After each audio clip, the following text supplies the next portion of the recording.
안녕하십니까? 정확한 보도, 신속한 정보 전파를 기본으로 하고 있는 KUMC TV 뉴스를 시작하겠습니다. 오미크론 변이 확산이 코로나19의 팬데믹 종식을 앞당길 수 있다는 연구 결과가 나왔다고 블룸버그 통신이 보도했습니다.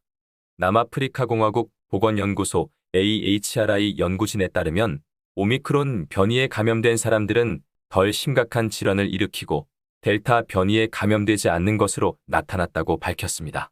연구진은 지난 11월, 12월 오미크론 변이에 감염된 23명의 표본을 사용한 연구에서 이전의 델타 변이에 감염된 표본은 오미크론 변이의 영향을 받는 반면 오미크론 변이에 감염된 사람들은 델타 변이의 영향을 받지 않는다는 점을 발견했습니다.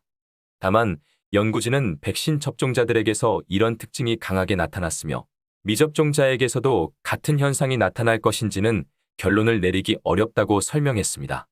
이번에 표본을 제공한 23명 중 10명은 화이자 혹은 얀센 백신을 접종했지만 오미크론 변이에 감염됐었습니다.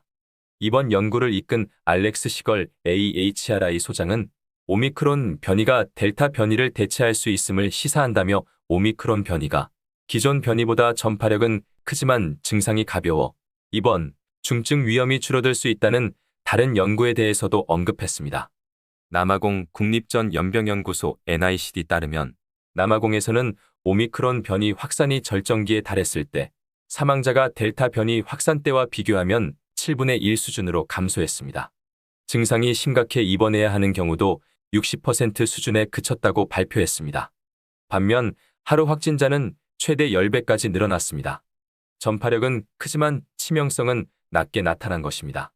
한편 이번 AHRI 연구 결과는 사전 공개 형태로 공개됐으며 동료 연구자들의 검증을 거치지 않았다고 발표했습니다. 다음 뉴스입니다.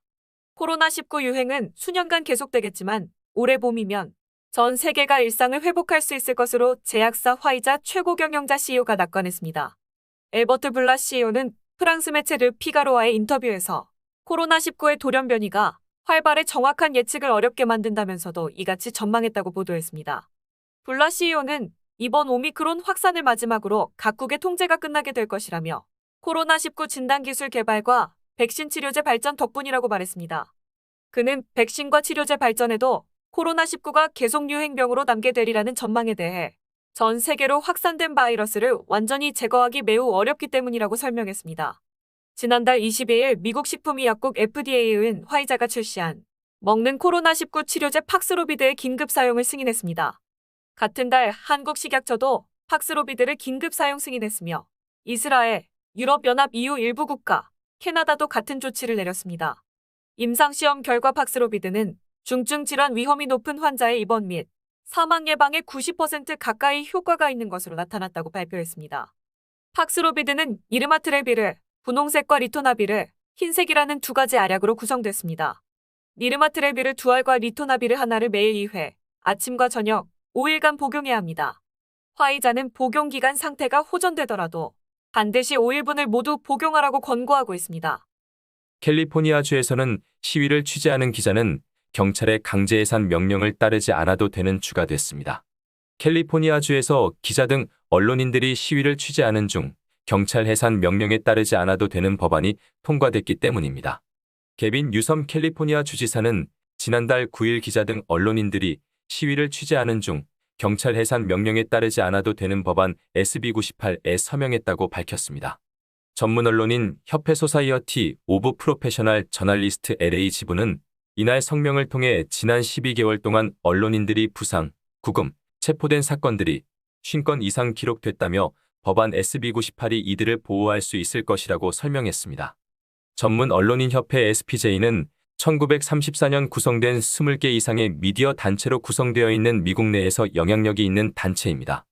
SPJ는 수개월 동안 캘리포니아주 정부에 언론의 자유를 보호하기 위한 실질적인 대책 마련, 입법을 촉구했다고 밝혔습니다. 법안 SB98에 대해서 가주경찰국장 협회 등 치안 당국이 이 법안에 반대했으며 언론인들이 폐쇄 조치된 시위 현장에 투입하기 전 경찰의 허가를 받도록 요구하는 수정안을 제시했지만 통과되지 않았었습니다. 전문 언론인 협회 대표인 조엘 벨맨은 언론인들이 현장에서 성공적으로 정보를 얻고 대중들에게 이를 전달할 수 있도록 총력을 기울일 것이라고 강조했습니다. 오미크론의 감염 여부에 따른 각 케이스별 증상에 대해 최근 국민일보가 증상별 사례를 보도했습니다. 기사를 참고 인용하여 보도해드리겠습니다. 환자들이 전하는 오미크론 증상은 대동소이했습니다. 단순 감기 증상으로 시작했다가 근육통, 기침 가래로 이어졌다는 것이 특징이라고 국민일보는 보도하고 있습니다.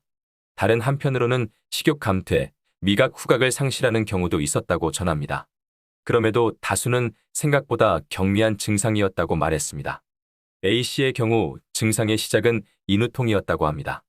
유럽 여행 막바지였던 지난해 12월 30일 첫 증상을 느꼈지만 평소에도 갑상선이 좋지 않았던 터라 대수롭지 않게 넘겼다고 전합니다. 그러나 이튿날에도 증상이 사라지지 않았습니다.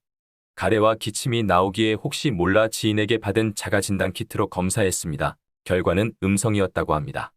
귀국용 PCR 검사에서도 음성이 나왔지만 입국 후 받은 검사에서 양성 반응이 나왔습니다. A씨는 확진 이후에도 기침 가래가 계속됐다고 했습니다.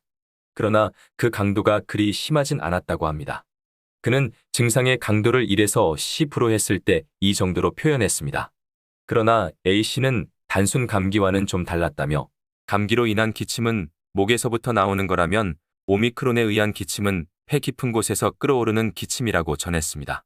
지난해 6월에 이어 두 번째 코로나에 확진된 시에라리온의 D씨 또한 확실히 이전과는 증상 면에서 차이가 있었다고 말했습니다. 그는 첫 번째 감염됐을 땐 거의 죽다 살아났다고 밝혔습니다. 한 달 넘게 심한 후유증에 시달렸다며 그때에 비하면 지금은 정말 미미한 수준이라고 전했습니다. C씨는 처음엔 감기 같았으나 점점 감기와는 다른 느낌을 받았다고 했습니다. 그는 독감도 걸려보고 했지만 미각이나 후각이 상실되는 경우는 없었다며 감염 5일째 되는 날부터 맛이 느껴지지 않았다고 합니다. 회복한 지금은 좀 나아졌지만 여전히 조금의 불편함은 있다고 설명했습니다. 미국 뉴저지에 사는 이 씨는 확진 판정 후 3일 뒤부터 계속 마른 기침과 가래가 나왔다고 소개했습니다.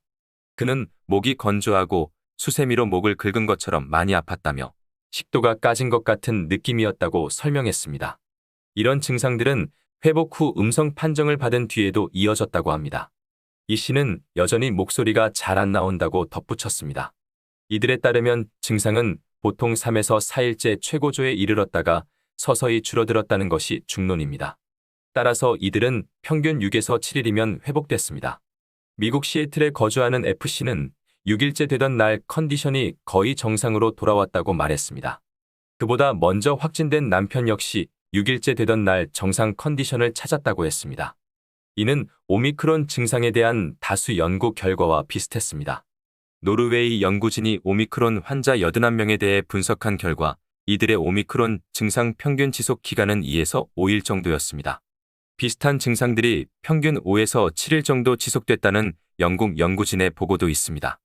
반면 B씨의 증상은 이들과는 차이가 있었습니다.